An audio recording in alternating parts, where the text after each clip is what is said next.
Welcome back. You're with us here on Editors Roundtable. Now, the earnings season is underway, and I decided to take a look at the sector where there is across-the-board disappointment. I mean, there are very few sectors this time around where there is across-the-board optimism or across-the-board disappointment in terms of earnings.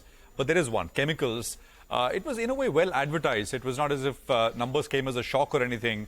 But just take a look at the companies which have reported so far. This is not an exhaustive list, but I think this gives you a sense of how pervasive the disappointment has been. These are revenue numbers first up, which will come up on your screen. Year-on-year change, starting from Sharda Cropchem, where revenues dropped 23%, and of course they reported a loss at the net level. Atul Limited 20%, Clean Science 20%, UPL reported a 17% drop in revenues, SRF 15%, and so on and so forth. Deepak Nitrite, which reported yesterday 14% as well. So double-digit revenue decline for most of these companies. I mean, actually, the only exception perhaps is Navin Fluorine, where there was a sort of revenue growth. Look at margins and profit after tax numbers as well. And this is all year-on-year change.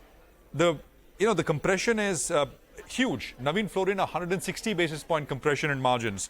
SRF was 500 basis point compression in margins. Deepak Nitrite, 550 basis point compression in margins. Look at profit after tax sort of levels as well, the year-on-year change.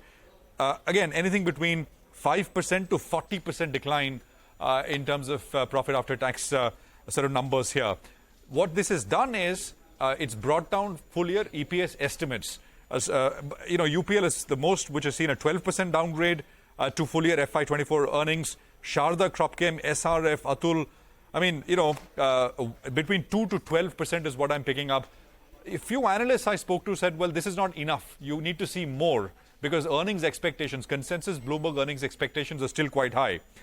The next plate which will come up is basically the fall from all-time highs, peak basically. Clean Science is down 50% from the peak. Name like Sharda Cropchem is down 40%.